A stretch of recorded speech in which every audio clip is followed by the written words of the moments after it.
ಓಂ ಸನಾತನಾಯ ನಮಃ. ತಗಾರೆ ಮೋಹನಂ ನಾಂಕಡವಾವಣ್ಣವೇನಲ್ಹೆ.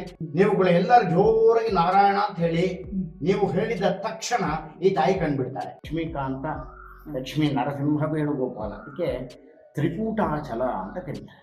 16 ಅಳಿಯಂದ್ರಲ್ಲಿ ಎಷ್ಟನೇ ಅಳಿಯ ಯಾರು ಅನ್ನೋದೇ ಕರೀತಾರೆ. ಡಿಸೈನ್ ಮಾಡಿ ಕಟ್ಟಿರೋದು. ಇಲ್ಲಿ ಕೂತ್ಕೊಂಡ್ರೆ ರಾಜ ಅಂದ್ರೆ ಎಲ್ಲರೂ ಕಾಣಬೇಕು ಹಾಗೆ ಕಟ್ಟಿದ್ದಾರೆ. ರಾಣಿಗೆ ಹೆಣ್ಮಕ್ಳು ಮಾತ್ರ ಕಾಣ್ತಾರೆ, ಪಕ್ಕದಲ್ಲಿ ಕೂತ್ರು ಅಳಿಯೋಬ್ಬನು ಕಾಣಲ್ಲ. ಫಸ್ಟ್ ಟೈಮ್ ಯಾರಾದ್ರೂ ಪೂರಾ ಎಕ್ಸ್ಪ್ಲೇನ್ ಮಾಡಿರೋದು. ಹಾಯ್ ಹಲೋ ನಮಸ್ಕಾರ ಸ್ನೇಹಿತರೆ, ಎಲ್ಲರಿಗೂ ಶಿವರೂಪಿ ಚಾನಲ್ಗೆ ಸ್ವಾಗತ. ಸ್ನೇಹಿತರೆ, ಈಗ ಮೈಸೂರಿನಿಂದ ಈ ಕಡೆ ಬರ್ತೀರಾ. ಲಾಸ್ಟ್ ವಿಡಿಯೋ ಮಾಡಿದ್ವಿ. ಶ್ರೀ ಸಂತಾನ ವೇಣುಗೋಪಾಲ ಸ್ವಾಮಿ ದೇವಸ್ಥಾನ ಹತ್ರದಲ್ಲೇ ಇರೋದ್ರಿಂದ ನೀವು ಈ ದೇವಸ್ಥಾನ ಕೂಡ ನೋಡ್ಬೋದು. ಈ ವಿಡಿಯೋ ಡಿಸ್ಕ್ರಿಪ್ಷನ್ ಬಾಕ್ಸ್ನಲ್ಲಿ ಲಿಂಕ್ ಕೊಟ್ಟಿರ್ತೀನಿ, ಕ್ಲಿಕ್ ಮಾಡಿ ದೇವಸ್ಥಾನ ನೋಡಿ. ಈಗ ಇದೇ ಆರ್ಚ್ ಮೂಲಕ ಎಡತಲೆ ಗ್ರಾಮಕ್ಕೂ ಕೂಡ ಹೋಗ್ಬೇಕಾಗಿರುವಂಥದ್ದು. ಬನ್ನಿ ಸ್ನೇಹಿತರೆ, ದಯವಿಟ್ಟು ಈ ವಿಡಿಯೋನ ಫುಲ್ ನೋಡಿ. ಈಗ ಮೈಸೂರಿನಿಂದ ನಾವು ಹೊರಡ್ತಾ ಇದ್ದೀನಿ. ಹಾಗಿದ್ರೆ ಬನ್ನಿ ಈಗ ದೇವಸ್ಥಾನಕ್ಕೆ ಹೊರಡೋಣ. ದೇವರ ಪರಂಜ್ಯೋತಿ ಕಂಠದ ಲಿಂಗಯ್ಯ ನಿಮ್ಮ ನೆಮ್ಮಿರೆ ಭಕ್ತರನ್ನು ಕಂಡನಂತೆ ಕಾಯ ದೇವ ಸಿದ್ದಯ್ಯ ಸ್ವಾಮಿ ಬನ್ನಿಯೇ.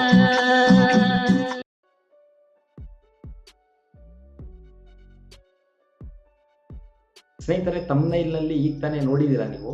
ಅದೇ ರೀತಿ ಈ ದೇವಸ್ಥಾನದಲ್ಲಿರುವ ಆಂಡಾಳು ದೇವಿಯಮ್ಮ ನಾರಾಯಣ ಅಂತ ಕೂಗಿದ ತಕ್ಷಣ ದೇವರು ಕಣ್ಣನ್ನ ತೆರೆಯುವಂತ ಚಮತ್ಕಾರನ ನೀವು ನೋಡ್ಬೋದು. ಈ ವಿಡಿಯೋ ಫುಲ್ ನೋಡಿ. ಈ ದೇವಸ್ಥಾನದ ಲೊಕೇಶನ್ ಲಿಂಕ್ನ ಈ ವಿಡಿಯೋ ಡಿಸ್ಕ್ರಿಪ್ಷನ್ ಬಾಕ್ಸ್ನಲ್ಲಿ ಕೊಟ್ಟಿರ್ತೀನಿ. ಕ್ಲಿಕ್ ಮಾಡಿ ನೀವು ನಿಮ್ಮ ಊರಿಂದ ಎಷ್ಟು ಡಿಸ್ಟೆನ್ಸ್ ಆಗುತ್ತೆ ಚೆಕ್ ಮಾಡ್ಬೋದು. ಇದೇ ರೀತಿ ಹೆಚ್ಚಿನ ವಿಡಿಯೋಸ್ಗಳಿಗಾಗಿ ದಯವಿಟ್ಟು ಈ ಚಾನಲ್ನ ಸಬ್ಸ್ಕ್ರೈಬ್ ಮಾಡ್ಕೊಳ್ಳಿ. ಹಾಗೆ ಪಕ್ಕದಲ್ಲೇ ಕಾಣುವ ಬೆಲ್ ಬಟನ್ನ ಕ್ಲಿಕ್ ಮಾಡಿ ನಾವು ಹಾಕುವ ಎಲ್ಲ ಹೊಸ ವಿಡಿಯೋಸ್ಗಳ ನೋಟಿಫಿಕೇಶನ್ ಮೊದಲೇ ನಿಮಗೆ ಬೇಗ ತಲುಪುತ್ತೆ. ಸ್ನೇಹಿತರೆ, ಈ ದೇವಸ್ಥಾನದ ಪ್ರಧಾನ ಅರ್ಚಕರು ನಮಗೆ ದೇವಸ್ಥಾನ ಇತಿಹಾಸ ಮಾಹಿತಿಗಳನ್ನ ತಿಳಿಸ್ತಾ ಹೋಗ್ತಾರೆ. ಅದಕ್ಕೋಸ್ಕರ ಈ ವಿಡಿಯೋ ಫುಲ್ ನೋಡಿ. ಹಾಗೆ ತಪ್ಪದೆ ನಮ್ಮ ಈ ವಿಡಿಯೋಗೆ ಲೈಕ್ ಮಾಡಿ, ಶೇರ್ ಮಾಡಿ.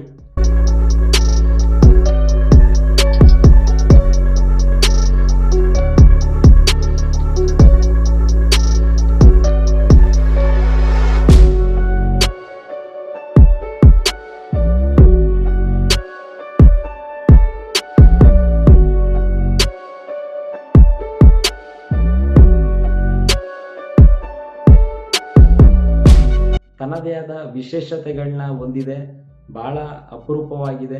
ನೀವು ಖಂಡಿತ ಈ ದೇವಸ್ಥಾನಕ್ಕೆ ಭೇಟಿ ನೀಡಿ ಈ ಕಡೆ ಬಂದಾಗ. ಹಾಗೆ ಆಲ್ರೆಡಿ ನಾವು ಇದೇ ಚಾನಲ್ನಲ್ಲಿ ವಿಡಿಯೋ ಮಾಡಿದ್ದೀವಿ. ಎಮ್ಮರಗಾಲ ಗ್ರಾಮ ಸಂತಾನ ವೇಣುಗೋಪಾಲ ಸ್ವಾಮಿ ಟೆಂಪಲ್ನ ಕೂಡ ನೀವು ಇದೇ ದೇವಸ್ಥಾನದ ಸಮೀಪದಲ್ಲಿದೆ, ನೋಡ್ಬೋದು. ಆ ವಿಡಿಯೋ ನೋಡಿಲ್ಲ ಅಂದರೆ ಮೇಲೆ ಐ ಕಾರ್ಡ್ನ ಕ್ಲಿಕ್ ಮಾಡಿ, ಅಥವಾ ಈ ವಿಡಿಯೋ ಡಿಸ್ಕ್ರಿಪ್ಷನ್ ಬಾಕ್ಸ್ನಲ್ಲಿ ಕೂಡ ಆ ವಿಡಿಯೋ ಲಿಂಕ್ ಕೊಟ್ಟಿರ್ತೀನಿ. ಕ್ಲಿಕ್ ಮಾಡಿ ನೀವು ದೇವಸ್ಥಾನ ತಲುಪ್ಬೋದು. ಈ ನಂಜನಗೂಡಿನ ಸಮೀಪದ ಬಹಳ ಮುಖ್ಯವಾದ ದೇವಸ್ಥಾನಗಳನ್ನ ನಮ್ಮ ಚಾನಲ್ನಲ್ಲಿ ನಾವೀಗ ಆಲ್ರೆಡಿ ಹಾಕಿದ್ದೀವಿ. ಈ ವಿಡಿಯೋ ಡಿಸ್ಕ್ರಿಪ್ಷನ್ ಬಾಕ್ಸ್ನಲ್ಲಿ ಕ್ಲಿಕ್ ಮಾಡಿ ನೀವು ಶ್ರೀ ಲಕ್ಷ್ಮೀಕಾಂತ ದೇವಸ್ಥಾನ ಕಳಲೆ ಗ್ರಾಮ ನೋಡ್ಬೋದು, ಶ್ರೀ ಸಂತಾನ ವೇಣುಗೋಪಾಲ ಸ್ವಾಮಿ ದೇವಸ್ಥಾನ ಎಮ್ಮರಗಾಲ, ಹಾಗೆ ಈ ಎಡತಲೆ ಗ್ರಾಮದಲ್ಲಿ ಶ್ರೀ ಲಕ್ಷ್ಮೀಕಾಂತ ದೇವಸ್ಥಾನ ನೋಡ್ಬೋದು. ಬಹುಮುಖ್ಯವಾಗಿ ದಕ್ಷಿಣ ಕಾಶಿ ಅಂತಲೇ ಹೆಸರಾಗಿರುವ ನಂಜನಗೂಡಿನ ಸಮೀಪದಲ್ಲಿರುವ ಬಹಳ ಮುಖ್ಯವಾದ ಈ ದೇವಸ್ಥಾನಗಳನ್ನ ನೀವು ಖಂಡಿತ ನಂಜನಗೂಡು ಸೈಡ್ ಬಂದಾಗ ಮಿಸ್ ಮಾಡದೆ ನೋಡಿ ಅಂತ ಹೇಳ್ತಾ, ಈ ವಿಡಿಯೋಗೆ ಒಂದು ಲೈಕ್ ಮಾಡಿ, ಈ ವಿಡಿಯೋನ ಎಲ್ರಿಗೂ ಶೇರ್ ಮಾಡಿ. ಇದೇ ರೀತಿ ಹೆಚ್ಚಿನ ವಿಡಿಯೋಸ್ಗಳಿಗಾಗಿ ದಯವಿಟ್ಟು ನಮ್ಮ ಚಾನಲ್ನ ಸಬ್ಸ್ಕ್ರೈಬ್ ಮಾಡ್ಕೊಳ್ಳಿ. ಹಾಗೆ ಪಕ್ಕದಲ್ಲೇ ಕಾಣುವ ಬೆಲ್ ಬಟನ್ನ ಕ್ಲಿಕ್ ಮಾಡಿ ನಾವು ಹಾಕುವ ಎಲ್ಲ ಹೊಸ ವಿಡಿಯೋಸ್ಗಳ ನೋಟಿಫಿಕೇಶನ್ ಮೊದಲೇ ನಿಮಗೆ ಬೇಗ ತಲುಪುತ್ತೆ.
ಸಂಸಾರಯೇ ನಮಃ. ಓಂ ಧೇನುಪಾದರ್ಭವೇ ನಮಃ. ಓಂ ಶಿಶುಪಾದರ್ಭವೇ ನಮಃ. ದಾಯ ನಮಃ. ಓಂ ವನಮಯಾಯ ನಮಃ. ಓಂ ಜಗನ್ಮಯಾಯ ನಮಃ. ಓಂ ಭೂಮಿಧಾರಿಣೇ ನಮಃ. ಓಂ ಹೃದಯಸ್ಥಾಯ ನಮಃ. ಓಂ ಅಂಬರಸ್ಥಾಯ ನಮಃ. ಓಂ ಉತ್ತರಶತ ಪೂಜಾಂ ಸಮರ್ಪಯಾಮಿ. ಹರಿ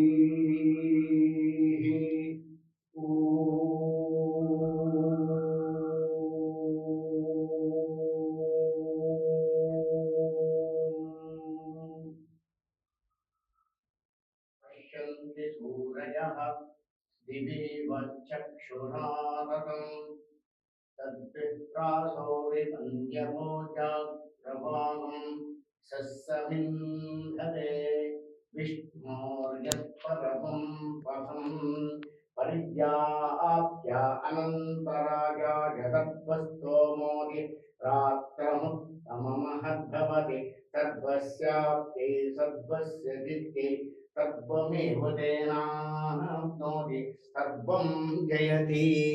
ಶ್ರೀವೇಂಕಟನಿವಾಸಾಯ ಶ್ರೀನಿವಾಸಾಯ ಮಂಗಳಂ. ಮಂಗಳಾಶಾಸನಪರೈ ಪದಾಚಾರ್ಯ ಪುರೋಗಮೈಃ ಸರ್ವೈಶ್ಚ ಪೂರ್ವೈರಾಚಾರ್ಯೈ ತತ್ಕೃತಾಯಾಸ್ತು ಮಂಗಳಂ. ಓಂ ವಜ್ರನಖಾಯ ವಿದ್ಮಹೇ ಜ್ಯೇಷ್ಠದಗ್ಷ್ಟ್ರಾಯ ಧೀಮಹಿ ತನ್ನೋ ನಾರಸಿಂಹಃ ಪ್ರಚೋದಯಾತ್. ಮಹಾದೇವೇಶ್ಚ ವಿದ್ಮಹೇ ವಿಷ್ಣು ಪತ್ನಿ ಚ ಧೀಮಹಿ ತನ್ನೋ ಲಕ್ಷ್ಮೀ ಪ್ರಚೋದಯಾತ್.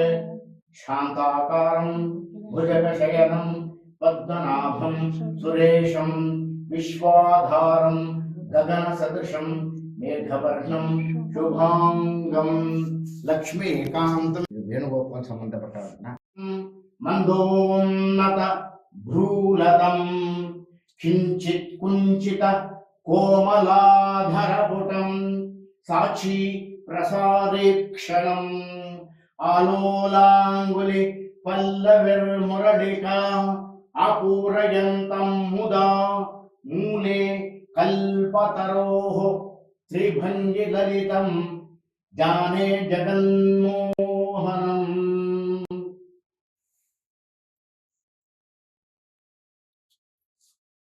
தஸ்யை நம இதம் பூய ஏவாசு பூயः. அன்னவயல் புதுவை ஆண்டாளரங்கற்கு பன்னு திருப்பாவை பல்பதியம் இன்ஷியால் பாடி கொடுத்தாள் நல் பாமாலை பூமாலை சூடி கொடுத்தாளே சொல்லு. சூடி கொடுத்தா சுடற்கொடியே தொல்பாவை பாடி எழவல்ல பல்வளையாய் நாடி நீ வேங்கடவர்க்கு என்ன விதி என்ன விமாற்றம் நான் கடವಾ வண்ணமே ನಲ್ಗೆ. ಆಂಡಾಳ ತಿರುವಡಿಗಳೇ ಶರಣಂ. ನಿಮ್ಗೆಲ್ಲರಿಗೂ ತಾಯಿ ಮುಖ ಕಾಣ್ತಾ ಇದೆಯಾ? ಉತ್ತರ ಕೊಡ್ಬೇಕು. ಕಾಣ್ತಾ ಇದೆಯಾ? ಜನರಲ್ ಆನ್ಸರ್ ಕಾಣ್ತಾ ಇದೆಯಾ? ಹಾಗೆ ಮುಖ ಗಮನಿಸಿ. ಒಂದು ನಗು ಮುಖ ಇದೆಯಾ? ಮುಗುಳು ನಗೆ ತೆರೆಯದ ಮಾಮ? ಹಾಗೇನೆ ತಾಯಿಯ ಎರಡು ಕಣ್ಣುಗಳು ಕಾಣ್ತಾ ಇದೆಯಾ? ಎರಡು ಕಣ್ಣು ಕಾಣ್ತಾ. ಸಂಸ್ಕೃತದಲ್ಲಿ ಒಂದು ಮಾತು ಎಲ್ಲರಿಗೂ ಗೊತ್ತಿರುತ್ತೆ, ಯದ್ಭಾವಂ ತದ್ಭವತಿ. ಅರ್ಥ, ಯಾವ ಭಾವದಿಂದ ದೇವರು ನೋಡ್ತೀವೋ ದೇವರು ಹಾಗೆ ಕಾಣ್ತಾರೆ. ಸುಮ್ಮನೆ ಅರ್ಚಕರು ಅವರು ಆರತಿ ಮಾತ್ರ ಹೇಳ್ಬಿಟ್ಟು ಹಿಂಗೆ ಅಂದ್ಬಿಡ್ತಾರೆ, ನೀವು ಕೈ ಮುಗಿದ್ ಬಿಡ್ತಾರೆ, ಮುಂದೆ ಕೊಟ್ಟೋಗ್ತೀರ. ಯಾವ ದೇವರು ಅಂತ ನೀವು ನೋಡಿರೋದಿಲ್ಲ. ಆದರೆ ಹಾಗಲ್ಲ, ರಂಗಪ್ರಿಯ ಸ್ವಾಮಿ ಹೇಳಿದ್ದಾರೆ, ಅರ್ಚಕರು ದೇವ್ರನ್ನ ತೋರಿಸ್ಬೇಕ ಆರತಿ ಬೆಳಕಲ್ಲಿ. ಹಾಗೆ ನೀವು ನೋಡ್ತಾ ನೀವು ಮನಸ್ಸಲ್ಲಿ ಏನು ಅನ್ಕೊಂಡು ನೋಡ್ತಾರೋ ದೇವ್ರು ಹಾಗೆ ಕಾಣ್ತಾರಂತೆ. ಅದೇ ಯದ್ಭಾವಂ ತದ್ಭವತಿ.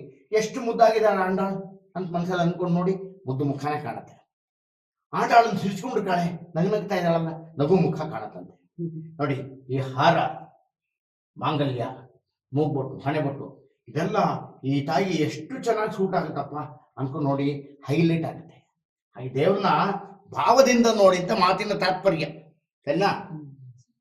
ಈ ಯದ್ಭಾವಂ ತದ್ಭವತಿ ಮಾತಿಗೆ ಒಂದು ನಿದರ್ಶನ ಇಲ್ಲಿದೆ. ಕೈ ಮುಕ್ಕೊಳ್ಳಿ ಎಲ್ಲ. ಒಂದು ಪ್ರಾರ್ಥನೆ ಮಾಡ್ತೀರಾ?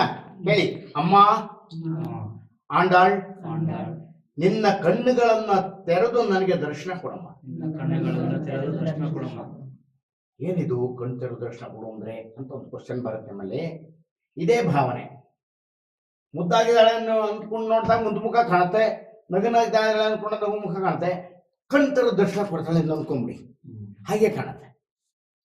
ಮುಖ ಕತ್ತಲೆ ಆಗೋಯ್ತಲ್ಲ ಬೇಗ, ತಲೆ ಮೇಲೆ ಬೆಳಕು ಬಿತ್ತು ನೋಡಿ, ಕಾಣ್ತಾ ತಲೆ ಮೇಲೆ ನವಿಲ್ಗರೆ ಇದೆ ಒಂದು, ನೋಡ್ತಾ ಇದೆ ಬೆಳಕು ಮೂಗು ಮೇಲೆ ಬಿತ್ತು, ಕಾಣ್ತಾ ಮೂಗು ಬೊಟ್ಟು, ಹಣೆ ಬೊಟ್ಟು, ಹುಬ್ಬು, ರೆಪ್ಪೆ. ನಾನಿವಾಗ ನಾರಾಯಣ ಅಂತ ಹೇಳ್ತೀನಿ.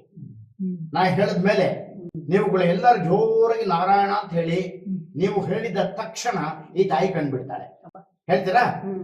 ಕಣ್ಣೇ ನೋಡ್ತಾ ಇರ್ಬೇಕು.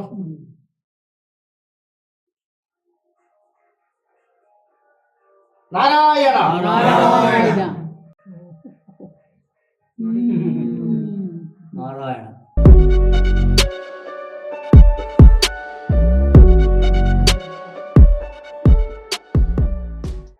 ஆண்டாள் திருவடிகளே சரணம். வஞ்சப்பர சமயம் மாய்த்த வந்தோன் வாழ மண்ணு புகழ் ಕೂದಲಾನ್. ನಮ್ದು ಹೊಯ್ಸಳರ ದೇವಸ್ಥಾನ. ಕ್ರಿಸ್ತ ಶಕ 1182 ಇಸ್ವಿಯಲ್ಲಿ ಕಟ್ಟಿದ್ದೀವಿ. ಇದು ಕ್ರಿಸ್ತಕ್ಕೆ 2024 ಅಲ್ವಾ. ಇವತ್ತಿಗೆ ಈ ದೇವಸ್ಥಾನಕ್ಕೆ 842 ವರ್ಷ ಹಳೆದು. 3 ಸನ್ನಿಧಾನಗಳು ಕಾಣುತ್ತೆ. ಲಕ್ಷ್ಮೀಕಾಂತ, ಲಕ್ಷ್ಮೀ ನರಸಿಂಹ, ವೇಣುಗೋಪಾಲ. ಅದಕ್ಕೆ ತ್ರಿಕೂಟಾಚಲ ಅಂತ ಕರೀತಾರೆ. ಮೂಲ ಆರಾಧನೆ ಲಕ್ಷ್ಮೀಕಾಂತನಿಗೆ. ದೇವಸ್ಥಾನಕ್ಕೆ ಲಕ್ಷ್ಮೀಕಾಂತ ಸ್ವಾಮಿ ದೇವಸ್ಥಾನ ಅಂತ ಹೇಳಿದ್ರು. ಒಂದು 28-29 ವರ್ಷಗಳ ಹಿಂದೆ ದೇವಸ್ಥಾನ ಭಾಳ ಬಿದ್ದೋಗಿತ್ತು. ಶ್ರೀ ರಂಗಪ್ರಿಯ ಸ್ವಾಮಿಗಳ ಮೂಲಕ ವೀರೇಂದ್ರ ಹೆಗ್ಗಡೆ ದೇವಸ್ಥಾನಕ್ಕೆ ಬಂದು ದೇವಸ್ಥಾನ ಜೀರ್ಣೋದ್ಧಾರ ಮಾಡಿ ಪೂರ್ತಿ ತೆಗೆದಾಕ್ಬಿಟ್ಟು ದೇವಸ್ಥಾನ ಫೌಂಡೇಶನ್ ಹಾಕಿ ಒಂದು ಯಾವ ಶೈಲಿಯಲ್ಲಿ ಇತ್ತು ದೇವಸ್ಥಾನ ಅದೇ ಶೈಲಿ ಅಲೈನ್ ಮಾಡಿ ಈ ಚಾವಡಿ ದೇವಸ್ಥಾನ ಹೇಳಿದ್ರು. TVS ಮೋಟರ್ಸ್ ಸ್ಪಾನ್ಸರ್ ಮಾಡಿ 98 ತಗೊಂಡ್ರೆ ದೇವಸ್ಥಾನ 99ಕ್ಕೆ ಕುಂಭಾಭಿಷೇಕ ಆಗೋಯ್ತು. ಎಲ್ಲ ಮುಖ್ಯವಾಗಿ ರಂಗಪ್ರಿಯ ಸ್ವಾಮಿಗಳ ಅನುಗ್ರಹ, ಅವರ ಆಶೀರ್ವಾದನೇ ಮುಖ್ಯ. ಜೊತೆಗೆ ಲಕ್ಷ್ಮೀಕಾಂತ ಸೇವಾ ಸಮಿತಿಯ ಪದಾಧಿಕಾರಿಗಳು, ಆಮೇಲೆ ನಮ್ಮ ಊರಿನ ಸಹಕಾರ, ಇದೆಲ್ಲ ಸೇರಿ ಒಳ್ಳೆ ದೇವಸ್ಥಾನ. TVS ಅವ್ರ ಸುತ್ತಲೂ ಕಾಂಪೌಂಡ್ ಬೇರೆ ಹಾಕೊಟ್ಬಿಟ್ಟು ನಾವು ಒಂದು ಕಾಂಪೌಂಡ್ ಎಲ್ಲ ಓಪನ್ ಇಲ್ಲ, ಕಾಂಪೌಂಡ್ ಹಾಕ್ಬಿಟ್ಟು ನೋಡಿ. ಈ ಮಂಟಪ 4 ಕಂಬ ಕಾಣುತ್ತೆ ನೋಡಿ. ಈ ಕಲ್ಲು ಈ ಕಂಬನ ನೋಡಿಯೋದು ಹೊಯ್ಸಳ ಶೈಲಿನೇ ಇದೆ, ರೌಂಡ್ ಶೇಪಲ್ಲಿ ಈ ಥರ. ಇದೆಲ್ಲ ಹೊಯ್ಸಳರ ಮಾಡೋದು. ಆಮೇಲೆ ಈ ಹೈಟ್ ಇದೆಯಲ್ಲ, ಯಾವುದೇ ಹೊಯ್ಸಳ ದೇವಸ್ಥಾನಕ್ಕೆ ಹೋಗಿ ಈ ಹೈಟ್ ಒಂದೇ, ರೈಟ್ ಫ್ರಮ್ ಬೆಂಗಳೂರು ಹಳೆಬೀಡು, ಈ ಹೈಟ್ ಒಂದೇ. ಆಮೇಲೆ ಹೊಯ್ಸಳ ಒಂದು ಬಾಳೆಗೊನೆ ಕಿತ್ತಾರೆ ನೋಡಿ ಮೇಲೆ, ಒಳಗಡೆ ಒಂದು ಬಾಳೆಗೊನೆ ನೋಡಿದ್ರ ಮೇಲ್ಗಡೆ ಅವರೊಂದು ಶೈಲಿ ಅದಲ್ಲ. ಆಮೇಲೆ ಹೊಯ್ಸಳರ ಲಾಂಛನ ಹುಲಿ 1, 2, 3, 4, 5 ಲೈಟ್ ಹಾಕ್ತೀನಿ ಕಾಣುತ್ತಾ? ಹುಲಿ 4 ಹುಲಿ ಇದೆ ನೋಡಿ, 4 ಮೂಲೆ 4 ಹುಲಿ ಇದೆ. ಇದು ಹೊಯ್ಸಳರ ಶೈಲಿ. ಈ ಮಂಟಪ ಪಕ್ಕದಲ್ಲಿ ಇದೆಯಲ್ಲ ಒಂದು ಎಕ್ಸ್ಟೆನ್ಷನ್ ಇದೆ. ಈಚೆಗೆ ಒಂದು 400 ವರ್ಷಗಳ ಹಿಂದೆ ಒಬ್ಬ ಪಾಳೆಗಾರ ಇದ್ದ, ಚಿಕ್ಕ ರಾಜ, ಒಂದು 50-60 ಹಳ್ಳಿಗಳು ಅವನ ಕೈಲಿರುತ್ತೆ. ಅವನ ಪಾಳೆಗಾರ ಅಂತ ಹೇಳ್ತಾರೆ. ಅವನ ಹೆಸರು ಭೀಮಣ್ಣ ದಂಡನಾಯಕ ಅಂತ. ಅವನು ಇದನ್ನ ಕಟ್ಟಿಸಿದ್ರು. ಇದಕ್ಕೆ 16 ಮುಖದ ಛಾವಡಿ ಅಂತ ಹೇಳ್ತಾರೆ. ಛಾವಡಿ ಅಂದರೆ 500-600 ಜನ ಕೂತು ಒಳ್ಳೆ ವಿಷಯ ಡಿಸ್ಕಸ್ ಮಾಡೋದು ಯಾಕೆ ಚಾವಡಿ ಅಂತ ಹೇಳ್ತಾರೆ. ಎಲ್ಲ ಹಳ್ಳಿಲಿ ಒಂದು ಚಾವಡಿ ಇರುತ್ತೆ. ಪಂಚಾಯತ್ ಕಟ್ಟೆ ಜಗಳ ತೀರ್ಮಾನ ಮಾಡೋದು, ಚಾವಡಿ ಒಳ್ಳೆ ವಿಷಯ ಡಿಸ್ಕಸ್ ಮಾಡೋದು, ಅದಕ್ಕೆ ಚಾವಡಿ ಅಂತ. ಇದು 16 ಮುಖ ಚಾವಡಿ. ಇಲ್ಲಿ ಸುಮ್ಮನೆ ಗಮನಿಸಿ, ಸೀಟುಗಳಿದೆ ನೋಡಿ, 16 ಸೀಟ್ ಇದೆ ಇಲ್ಲಿ. ಒಂದೊಂದು ಸೀಟಿಗೆ ಒಂದೊಂದು ಮುಖ, 16 ಮುಖ. ಬಾಳೆಗಾರನಿಗೆ ಯಾಕೆ ಕೈಯಿಂದ ಕಳಿಸ್ತಾ ಅಂದರೆ, ಬಾಳೆಗಾರನಿಗೆ 16 ಜನ ಹೆಣ್ಣುಮಕ್ಕಳು, 16 ಹೆಣ್ಮಕ್ಳು ಮದುವೆ ಮಾಡಿದ್ದಾರೆ. 16 ಹೆಣ್ಮಕ್ಳು, 16 ಅಳಿಯಿದ್ರು, 32 ಜನ ಆಯ್ತಾ. ಮೊಮ್ಮಕ್ಕಳ ಬಗ್ಗೆ ಉಲ್ಲೇಖವಾಗಿಲ್ಲ, ಎಷ್ಟು ಮಕ್ಕಳಿದ್ರು ಗೊತ್ತಿಲ್ಲ. ಈ ರಾಜನಿಗೂ ರಾಣಿಗೂ ನಮ್ಮ ಹಾಗೆ ಒಂದು ಸಹಜವಾದ ಆಸೆ ಏನಂದರೆ, ಹೆಣ್ಮಕ್ಳಿಗೆಲ್ಲ ಮದುವೆ ಮಾಡ್ಕೊಟ್ಟ ಆಯ್ತಲ್ಲ, ಆವಾಗ ಹೆಣ್ಮಕ್ಳನ್ನ ನೋಡಬೇಕು ಅಂತ ಆಸೆ ಆಗ್ಬಿಡೋದು. ನಮ್ಗೆ ಹಾಗಂತ ತಂದೆ ತಾಯಿಗಳೇ ಹೆಣ್ಮಕ್ಳು ಬೇಗ ಮನೆ ಕೊಟ್ಬಿಟ್ಟಿರ್ತೀವಿ. ಯಾಕಂದ್ರೆ ಒಂದಿನ ಹೆಣ್ಮಕ್ಳನ್ನ ಬೆಳಗ್ಗೆ ಹೋಗ್ಬಿಟ್ಟು ಸಂಜೆ ಹೊರಟಿದ್ದು ಆಟ ಮಕ್ಳಿದ್ದ ಮೊಮ್ಮಕ್ಕಳ ಆಟ ಆಡ್ಕೊಂಡು ವಾಪಸ್ ಬರೋದ್ವೆ. ಇನ್ನೊಬ್ಬಳು ಮಗಳಿದ್ರೆ ಇನ್ನೊಂದು ಏನಾಗಿರೋ ಹೋಗಿ ಅವಳ ಮೇಲೆ ಒಂದು 2 ದಿನ ಇಟ್ಬಿಟ್ಟು ಅಲ್ವೇ. ಹೀಗೆ ಈ ರಾಜ ನಾಡಿಗೂ ಹೆಣ್ಮಕ್ಳು ನೋಡಬೇಕು ಅಂತ ಆಸೆ. ಆಸೆ ಆಯಿತು ಅಂತ ಒಂದೊಂದು ದಿನ ಒಂದೊಂದು ಹೆಣ್ಮಕ್ಳ ಮನೆಗೆ ಹೋಗ್ತಾ ಕೂತ್ಕೊಂಡ್ರೆ ರಾಜ್ಯಭಾರ ಮಾಡೋರು ಯಾರಿಲ್ಲಿ ಅಲ್ಲ ಮಾಮಿ? 16 ಜನ ಬೇರೆ. ಒಬ್ಬ ಮನೆಗೆ ಹೋದ್ರೆ ಇನ್ನೊಬ್ರು ಸುಮ್ಮನೆ ಪಾಡಿ ಅಪ್ಪ ಅಮ್ಮ ಅನ್ಕೊಂಡು ನಮ್ಮ ಮಾತು ಬರಬೇಲ್ಲ ಅಡಿ ಅಂತ ಅವ್ರು, ಇನ್ನೊಬ್ರು ನಮ್ಮ ಮಾತು ಬರಲ್ಲ ಅವನ್ರಿ ಯಾರ ಮನೆಗೆ ಹೋಗ್ತಾರೆ ಇವರು? ಅದಕ್ಕೆ ಅವ್ನಿಗೆ ಏನು ಡಿಸೈಡ್ ಮಾಡಿದ್ರೆ ಒಂದು ಪರ್ಟಿಕ್ಯುಲರ್ ಡೇ ಫಿಕ್ಸ್ ಮಾಡ್ಕೊಳ್ಳೋದು, ಮಾಡಿಕೊಂಡು ಅಳಿಯಂದ್ರೂ ಹೆಣ್ಮಕ್ಳು ಆಹ್ವಾನ ಕೊಟ್ಬಿಡೋದು, ಬನ್ನಿ ಇಲ್ಲಿಗೆ ಅಂತ. ಎಲ್ಲ ಇಲ್ಲೇ ಬಂದ್ರು, ಫ್ಯಾಮಿಲಿ ಗೆಟ್ ಟುಗೆದರ್, ಎಲ್ಲ ಸೇರಿದಂಗೆ ಆಯಿತು, ಎಲ್ಲರೂ ಇಲ್ಲೇ ನೋಡ್ದಂಗೆ ಆಯಿತು. ರಾಜಾರಾಣಿ ಸಿಂಹಾಸನ ಕೂತ್ಕೊಳ್ಳೋದು, ಹೆಣ್ಮಕ್ಳು ಅಳಿಯಂದರೆಲ್ಲ ನೆಲದಲ್ಲಿ ಕೂತ್ಕೊಳ್ಳೋದು, ಸಂಜೆವರೆಗೂ ಟೈಮ್ ಪಾಸ್ ಮಾಡೋದು. ಸುಭಿಕ್ಷವಾದ ರಾಜ್ಯ, ಔತಣ ತಿಂಡಿ ಯೋಚನೆ ಇಲ್ಲ. ಅಕ್ಕ ತಂಗಿರು ಇಬ್ಬರು ಸೇರಿದ್ರೆ ಗಲಾಟೆ, 16 ಅಕ್ಕ ತಂಗಿರಿಗೆ ಎಷ್ಟು ಗಲಾಟೆ ಇರಬೇಕು. ಹೂ ಕಿರ್ಚಾಟ ಕೇಕೆ ಜೊತೆ ಈ ಹೋಪ್ ಬ್ರಾಸ್ ಬೇರೆ, ಹೋಪ್ ಬ್ರದರ್ಸ್, ಇವರೊಂದು 16 ಜನ. ಸೊ ಸಂಜೆವರೆಗೂ ಟೈಮ್ ಪಾಸ್ ಮಾಡಿ ಸಂಜೆ ಆಗಲೇ ಡಿಸ್ಪರ್ಸ್ ಮಾಡೋದು. ಈ ಸಂದರ್ಭದಲ್ಲಿ ಅಂದರೆ ಈ ಗೆಟ್ ಟುಗೆದರ್ ಮಾಡ್ಕೊಳ್ಳೋದ್ರಲ್ಲಿ ರಾಜನಿಗೂ ರಾಣಿಗೂ ಒಂದು ಕನ್ಫ್ಯೂಷನ್. ಏನು ಕನ್ಫ್ಯೂಷನ್ ಅಂದರೆ 16 ಅಳಿಯಂದ್ರು ಕೂತಿರ್ತಾರಲ್ಲ ನೆಲ್ಲೆ, 16 ಅಳಿಯಂದ್ರಲ್ಲಿ ಎಷ್ಟನೇ ಅಳಿಯ ಯಾರು ಅನ್ನೋದೇ ಕನ್ಫ್ಯೂಷನ್. 5ನೇ ಅಳಿಯ ಯಾರು, 9ನೇ ಅಳಿಯ ಯಾರು, 4ನೇ ಅಳಿಯ ಯಾರು, 13ನೇ ಅಳಿಯ ಯಾರು, ಇದೆಲ್ಲ ಕನ್ಫ್ಯೂಷನ್. ಒಬ್ಬರು ಇಬ್ಬರು ದೊಡ್ಡ ಅಳಿಯ ಸ್ವಾಮಿ ಇನ್ಫೋಸಿಸ್ ಅಲ್ಲಿ ಇದ್ದಾನೆ, ಇವು 2ನೇ ಅಳಿಯ ಸ್ವಾಮಿ ವಿಪ್ರೋಲ್ಲಿ ಅಂತಲೇ ಹೇಳ್ಬೋದು. ಈ ಕಾಲದಲ್ಲಿ ಇವರೆಲ್ಲ ಪಾಳೆಗಾರ ಮನುಷ್ಯರು, ಎಷ್ಟೇ ಅಳಿಯ ಯಾರು ಹೆಂಗೆ ಕಂಡಿಡೋದು? ಅದಕ್ಕೆ ಏನು ಅಂತ 16 ಮುಖದ ಚಾವಡಿ ಕಟ್ಸ್ತಾರೆ. 16 ಸೀಟ್ ನೋಡಿದ್ರೆ ನೋಡಿ, ಸುಮ್ಮನೆ ಗಮನಿಸಿ. ಏನು ಮಾಡ್ದ, ಒಂದೊಂದು ಸೀಟಲ್ಲಿ ಒಂದೊಂದು ಜೋಡಿನ ಕೂರಿಸ್ತಾನೆ. 16 ಸೀಟು 16 ಜೋಡಿ ಲೆಕ್ಕಾಚಾರ ಇರ್ತಲ್ಲ. ಅದು ಯಾವ ರೀತಿ ಅವ್ನು ಕೂರಿಸ್ತಾನೆ ಅಂದರೆ ನ್ಯೂಮರಿಕಲ್ ಆರ್ಡರ್ ಅಲ್ಲೇ ಕೂರಿಸ್ತಾನೆ. 1 2 3 4 5 6 7 8 ಎಲ್ಲ ಅಬೌಟ್ ಅನ್ನು ಮಾಡ್ಕೊಳ್ಳಿ. ಅಲ್ಲಿ ಇಲ್ಲಿ ನಿಂತೆ ತಿಳ್ಕೊಂಡ್ರೆ ಸಾಕು. ಆ ಪ್ರಕಾರ ನೋಡಿ, ಈ seat is suppose to be first seat number 1. ಈ ಸೀಟಿಲ್ಲ ರಾಜ ತನ್ನ ದೊಡ್ಡ ಮಗಳು ಅಳಿನ ಕರ್ಕೊಂಡು ಇಲ್ಲಿ ಕೂರ್ತಾನೆ. 2ನೇ ಮಗಳು ಅಳಿನ ಕರ್ಕೊಂಡು ಈ ಸೀಟ್ ಕೂತ್ಕೊಂಡು 2ನೇ ಅಳಿಯ, ಇದು 3ನೇ ಮಗಳು, 4ನೇ ಮಗಳು, 5 6 7 8 9 10 11 12 13 14 15 16. ಸೊ ಆರ್ಡರಲ್ಲೇ ಕೂತ್ಕೊಂಡ್ಬಿಡಲ್ಲ. ಈ ಬಹಳ ಸ್ವಲ್ಪ. 3ನೇ ಮಗಳು ಯಾರು? 3ನೇ ಸೀಟ್. 3ನೇ ಮಗಳು ಅಳಿಯ. ಅದು 7ನೇ ಸೀಟ್ 7ನೇ ಮಗಳು ಅಳಿಯ. 14 ಸೀಟ್ 14 ಕೊನೆ ಸೀಟ್ ಕೊನೆ ಮಗಳು ಎಲ್ಲ ಆರ್ಡರಲ್ಲೇ ಕೂತ್ಕೊಂಡು. ಈಗ ರಾಜಾರಾಣಿ ಒಂದು ಕಡೆ ಕೂತ್ಕೊಳ್ಳಲ್ಲ ನೋಡಿ, ಅದು ಹೇಳಿದ್ದಾರೆ.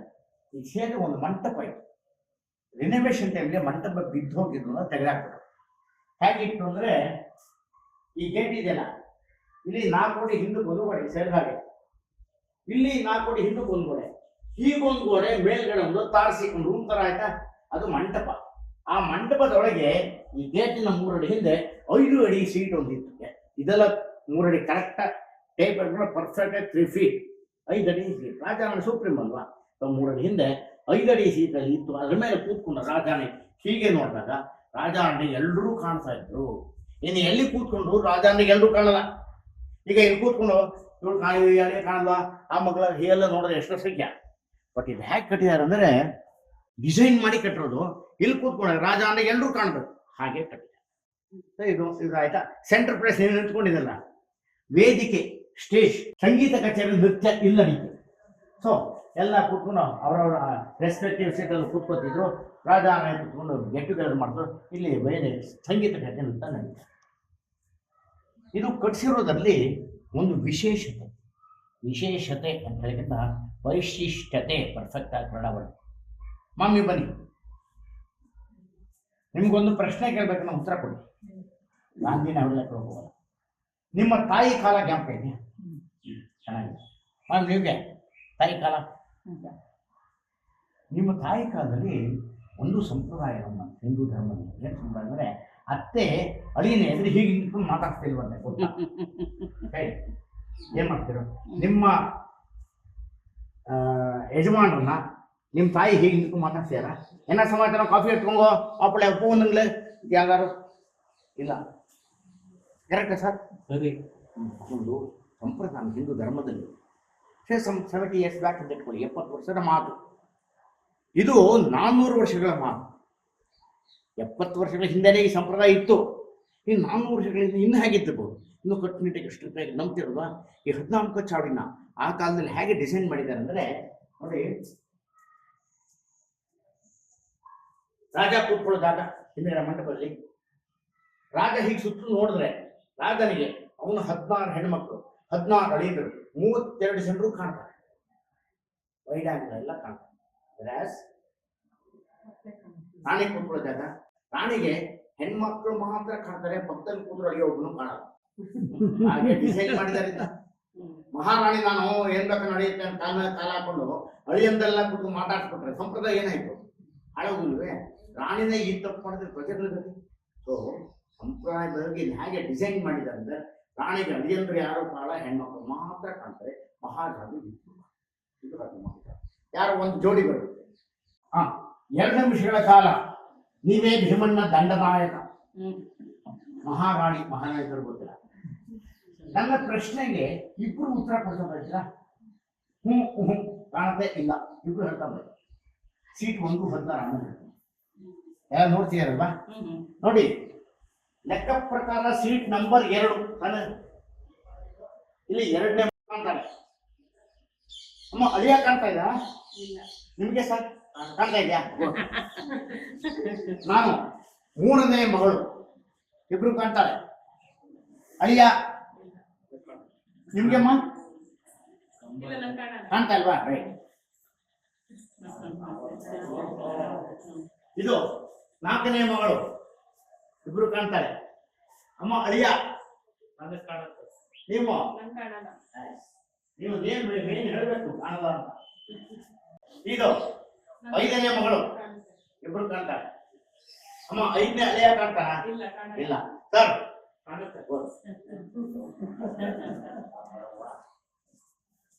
7ನೇ ಮಗಳು ಅಳಿಯ ನೀವು ಹೇಳಿಮ್ಮ? ಕಾಣಲ್ಲ. 6ನೇ ಮಗಳು, 6ನೇ ಅಳಿಯ ನಿಮ್ಗೆ ಸರ್? ಎಸ್. ಸೊ ಪಕ್ಕದಲ್ಲೇ ಅಳಿಯ ಕೂತಿದ್ರು ರಾಣಿಗೆ ಅಳಿಯ ಕಾಣಲಿಲ್ಲ ತಾನೆ? ಮಹಾರಾಜ ವಯಸ್ಸ ಈ ಸೈಡ್ ಏನಾಯ್ತು? ಆ ಸೈಡ್ ನಾನು ಎದುರುಗಡೆ ಕೂತ್ಕೊಳ್ಳಿ. ಎಸ್ ಆರಾಮಾಗಿ ಕೂತ್ಕೊಳ್ಳಿ. ನಾನು 1ನೇ ಅಳಿಯ, 16ನೇ ಅಳಿಯ. ಇಲ್ಲಿ 1ನೇ ಮಗಳು, 16ನೇ ಮಗಳು. ಈಗ ಪ್ರಶ್ನೆ ಏನು ಅಂದ್ರೆ ನಿಮ್ಗೆ ಈ ಪ್ರಶ್ನೆ ಇಲ್ಲ, ನಿಮ್ಗೆ ರಾಣಿ ಮಾತು ಇಬ್ಬರು ನಿಮ್ಗೆ ಕಾಣ್ತಾ ಇದ್ದಾರೆ ಪಕ್ಕದಲ್ಲಿದೆ. ಅದು 1ನೇ ಅಳಿಯ ನೋಡ್ಬಾರ್ದು. 1ನೇ ಅಳಿಯನೇ ಕಾಣ್ತಾ ಇದೆ, ಈಗ ಪಕ್ಕದ ಬಿಸಿಲ ಕಾಣ್ತಾರೆ. 16ನೇ ಅಳಿಯರು ಕಾಣ್ತಾ ಇದೆ. ಏನಿರಬಹುದು ನೋಡಬಾರ್ದು, ಕಾಣ್ತಾ ಇದೆ. ಏನಿರಬಹುದು ಅಂತ ಗೆಸ್ ಮಾಡೋದು. ಏನಿರಬಹುದು ಹೇಳಿ ಸ್ವಲ್ಪ ಒಳಗಡೆ ಇರ್ತೀವಿ ಏನು ನಾವು ಹಿಂದೆಗಡೆ ಕೂತ್ಕೊಂಡಾಗ ಅವಾಗ ಇದು ಆ ಕಡೆ ಕಾಣುತ್ತೆ. ಯಾಕೆ ಕಾಣಲ್ಲ? ನಾವು ಒಳಗಡೆ ಇರ್ತೀವಲ್ಲ ಅಲ್ಲಿ ಕೂತಿರ್ಬೇಕಲ್ಲ ರಾಜಾರಾಣಿ, ಅಲ್ಲಿಂದ ಇದು ಅಡ್ಡ ಬರುತ್ತೆ. ಹಾಗಾಗಿ ಇವೆರಡು ಅಡ್ಡ. ಮಗಳು ಇಬ್ರು ಪರ್ಫೆಕ್ಟ್ಲಿ ಕರೆಕ್ಟ್. 3 ಅಡಿ ಹಿಂದೆ ಮಂಟಪದೊಳಗೆ ಕೂರ್ತಿದ್ದಾಗ ನೋಡಿ, ಈ ಗೋಡೆ ಇಲ್ಲಿ ಇದು ಈ ಅಳಿಯ ಕಾಣಲ್ಲ, ಕೂತಲ್ಲಿಯ ಅದು ಹಿಂದೆ ಕೊಟ್ಟಿರ್ತಾರೆ ರಾಣಿ. ಈ ಗೋಡೆ ಈ ಅಳಿಯ ಕಾಣಲ್ಲ. ಆಮೇಲೆ 14 ಕ್ರಾಸ್ ಆಗ್ಬಿಟ್ಟು ಆ ಅಳಿಯ ಕಾಣಲ್ಲ. ನೋಡಿ, ಹೆಣ್ಮಕ್ಳು ಡೈರೆಕ್ಟ್ ಆಗಿ ರಾಣಿ ಕಾಣ್ತಾರೆ. ಮಹಾರಾಜರಿಗೆ ಎಲ್ಲರೂ ಕಾಣ್ತಾರೆ. ಇದು 14. ಥ್ಯಾಂಕ್ ಯು ರಾಜಾರಾಣಿ ಅವರಿಗೂ ಧನ್ಯವಾದ. ತುಂಬಾ ಚೆನ್ನಾಗಿದೆ. ಐ ಥಿಂಕ್ ಫಸ್ಟ್ ಟೈಮ್ ಯಾರಾದರೂ ಪೂರ ಎಕ್ಸ್ಪ್ಲೇನ್ ಮಾಡಿರೋದು. So that is the most important. ಯಾಕೆಂದ್ರೆ ಎಲ್ಲ ಒಂದೊಂದು ಹಳೆ ದೇವಸ್ಥಾನಕ್ಕೂ ಹೋಗ್ತೀವಿ, ಈ ಥರದ ಎಕ್ಸ್ಪ್ಲನೇಷನ್ಸ್ ಎಲ್ಲರೂ ಕೊಡೋದಿಲ್ಲ. ಹೌದು. ಇದು ಹೀಗೆ ಕೊಡದೆ ಹೋದ್ರೆ ನಿಮ್ಗೆ ಗೊತ್ತಾಗೋದು ಹೇಗೆ? ನಾನು ಇದು ಹೇಳಿದೆ ಹಿಂಗಾಗ್ತಿತ್ತು ಅಂತ ಹೇಳ್ಬಿಟ್ಟು ನೀವು ಹೊರಟ್ಬಿಡ್ತೀರಾ. ಬಟ್ ಅದು ಕಾಕ್ ಅಂಡ್ ಬುಲ್ ಸ್ಟೋರಿ ಅವ್ರು ಹೌದಾ ಇದ್ರೂ ಇರ್ಬೋದು ಅಂತ ಅನ್ಸ್ಬಿಟ್ಟು. ಬಟ್ ಇದು ಈ ಡೆಮಾನ್ಸ್ಟ್ರೇಷನ್ ಮಾಡಿದಾಗ ಎಷ್ಟು ಪರ್ಫೆಕ್ಟ್ ಆಗಿ ಗೊತ್ತಾಗ್ತದೆ. ಹಾಗೆ ತೋರಿಸ್ತಾರೆ ಎಲ್ಲ ಹಾಗೆ ತೋರಿಸಿದ್ರೆ ಮಾತ್ರ ನಾ ಹಿಂದಿನವ್ರು ಎಂತ ಆರ್ಕಿಟೆಕ್ಟ್ಸ್ ಇದ್ದು ಅಂತ ಗೊತ್ತಾಗ್ತಿಲ್ದೇ ನಿಮ್ಗೆ. ಓಕೆ, ಸಂತೋಷ. ಇದು ಈ ಆಂಡೋಳ ದೇವರಿದೆಯಲ್ಲ, ದೇವತೆ, ಅವಳು ಆ ಥರ ಮಾಡ್ತಾಳೆ ಅನ್ನೋದನ್ನ ನಾನು ಗೊತ್ತಿತ್ತು ನನಗೆ. ಆದ್ರೆ ಅದನ್ನ ಎಲ್ಲರಿಗೂ ಹೇಳಬಾರ್ದು ಅಂದ್ಬಿಟ್ಟು ಸುಮ್ಮನಿದ್ದೆ.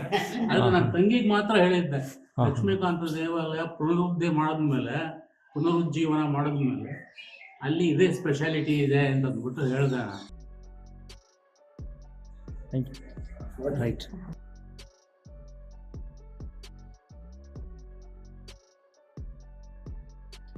ಸ್ನೇಹಿತರೆ, ಇದೇ ರೀತಿ ಹೆಚ್ಚಿನ ವಿಡಿಯೋಸ್ಗಳನ್ನ ನಮ್ಮ ಚಾನಲ್ನಲ್ಲಿ ನೀವು ನೋಡ್ತಾ ಇರ್ಬೋದು. ಅದಕ್ಕೋಸ್ಕರ ದಯವಿಟ್ಟು ನಮ್ಮ ಚಾನಲ್ನ ಸಬ್ಸ್ಕ್ರೈಬ್ ಮಾಡ್ಕೊಳ್ಳಿ.